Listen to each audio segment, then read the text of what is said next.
ગામડાની મોજ છે ભાઈઓ, ખેડૂતની મોજ હો. કણમાંથી મણ કરતો હોય તો ખેડૂત કઈ રીતે કણમાંથી મણ થાય ને એ ખેડૂતને ખબર હોય મિત્રો. તો ચાલો હવે આપણે રામભાઈને મળીએ. જય મુરલીધર રામભાઈ. આજે તો આપણે નીકળ્યા હતા, એમ થયું કે આપણો મિત્ર રામભાઈને મળીએ. તો રામભાઈ આ કઈ તુવેર છે?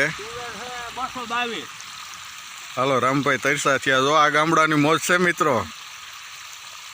આપણે ફિલ્ટરનું પાણી હોય તો સિટીમાં ફિલ્ટરનું ગોતા, આ અમારે ગામડામાં ફિલ્ટર જ છે. આ શુદ્ધ દેશી ગામડાની મોજ મિત્રો. રામભાઈ આ કઈ તુવેર છે?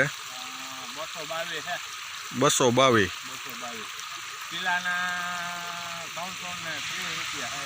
1 કિલાના 330 રૂપિયા.